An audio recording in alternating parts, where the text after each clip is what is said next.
This episode of Ties I Help is brought to you by Carbonite. What's up, guys? Let's talk about the rumors of the upcoming next generation iPhone.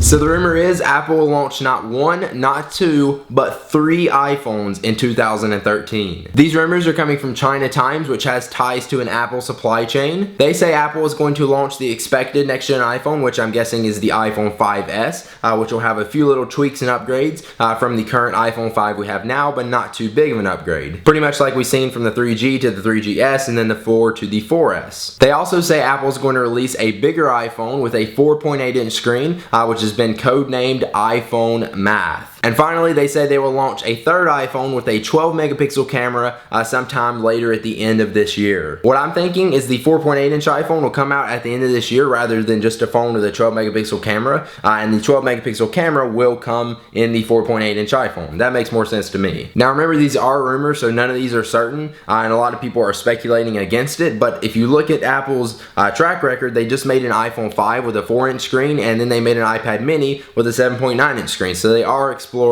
different form factors, so a bigger 4.8-inch iPhone could be a possibility. Apple may be looking at all the success that these Android phones are having with these bigger screens, and maybe they think it's time for them to do the same and step it up with a bigger iPhone. There's also been a lot of rumors lately that Apple is going to make a cheaper, lower-end model of the iPhone to compete with some of the lower cost Android phones that are out on the market right now. Not necessarily a cheaper iPhone, but more like an iPhone that's cheaper, kind of like the iPad mini is to the iPad 4. The rumor is the cheaper iPhone will be made out of a polycarbonate plastic, which is the same material the old white MacBooks have been made out of, if you guys have seen those. Now to me, Apple making a cheaper, lower end iPhone sounds stupid. Apple doesn't make cheap products or even lower end products. Not to mention, you can go get an iPhone 4 now for free if you get a contract with AT&T or Verizon or whatever, and then you can even get the iPhone 4S for $100 with the contract. That's pretty cheap if you ask me. I don't think they need a cheaper iPhone. I'm sure though if they did that, they would stop production and sales of the iPhone 4 and 4S, so that way they could make the cheaper iPhone to kind of save them on some production costs. To back up what I'm saying, even Phil Schiller from Apple, who was having an interview with the Chinese newspaper, I didn't know people even still read newspapers,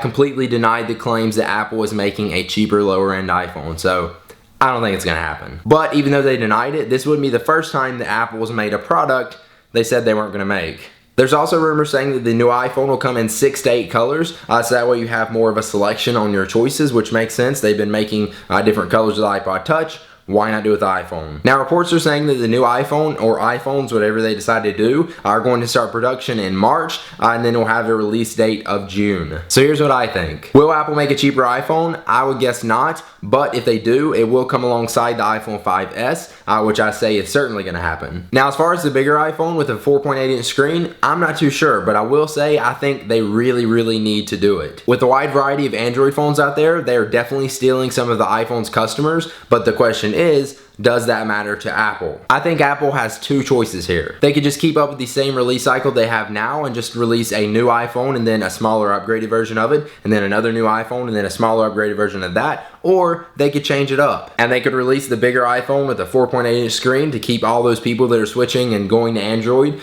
for the bigger screens. Now before we head out of here, let's take one last look at our sponsor, Carbonite. Carbonite Online Backup is automatic cloud backup for the computer files at your home office or small business. Just set it up once and Carbonite will protect your computer files so that you can stay focused on running your business. No hardware required. With Carbonite, getting your lost files back is easy. Even your employees can access their backed up files from their smartphone or their iPad using the free Carbonite app. Carbonite is the better backup plan for your home office or small business. Start your free trial today at Carbonite.com with the offer code TIE and you'll get 2 bonus months if you decide to buy. Again, that's Carbonite.com and the offer code for 2 bonus months is TIE, T-Y. So there you go, there's some of the rumors of stuff you could possibly look forward to in 2013 with the next generation iPhones. Let me know what you guys think about this. Are you excited for some of this stuff? What do you expect in the new iPhones? And do you think they will make a bigger or a cheaper, lower end iPhone? Let me know in the comments down below. I'm interested to hear what you guys have to say and hear your opinions on it. If you enjoyed the video, please be sure to click the like button and then also subscribe to my YouTube channel for more videos just like this and all the new iPhone news as soon as it comes out. And I will see you guys